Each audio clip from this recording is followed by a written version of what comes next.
नमस्कार दोस्तों, स्वागत करता हूँ आप सबको फिर से एक नई कहानी में। गुरु और शिष्य की कहानी सबको सुनना चाहिए जिंदगी में एक नई दिशा की तरफ जाने के लिए।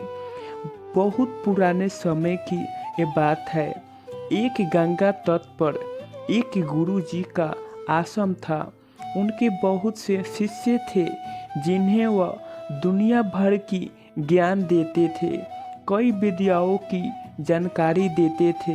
उनकी अनेक शिष्य में से 4 शिष्य उनके बहुत प्रिय थे।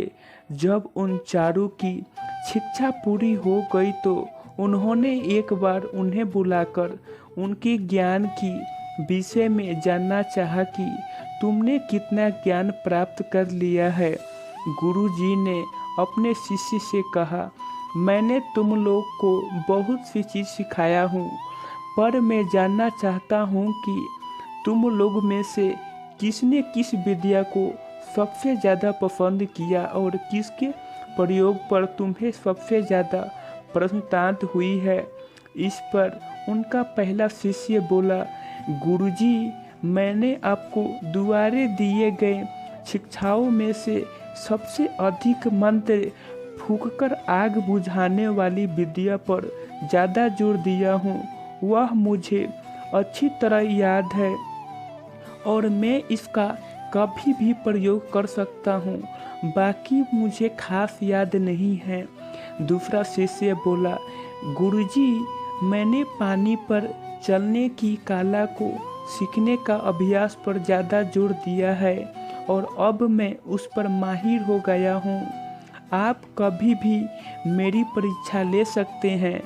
उनका तीसरा शिष्य बोला, गुरुजी, मैंने तेज आंधी को मंत्र के बल पर दोबारा शांत करने की कला को अच्छी तरह सीख लिया है।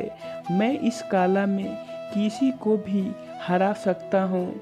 उनके चौथे शिष्य ने कहा, गुरुजी, मेरी रुचि इन चीज़ों में नहीं रही, बस मन को वश में रखने की कला ही ढंग से सीख पाया हूँ। मैंने उसी तरह आंतरिक मेहनत की है। मुझे लगता है कि हम लोग की निरंतर को रखना ही जीवन का सामान्य रूप से भी जी सकते हैं। चौथे शिष्य की बात सुनकर गुरुजी बहुत प्रसन्न हुए।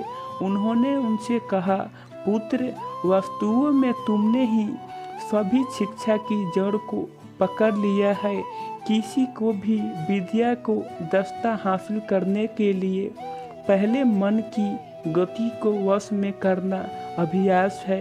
जिसने मन की गति पर अधिकार कर लिया, समझो वह सभी तरह की मोक्ष और लोच की जीत लेगा जो उसको जीवन में के लिए ज़रूरी है।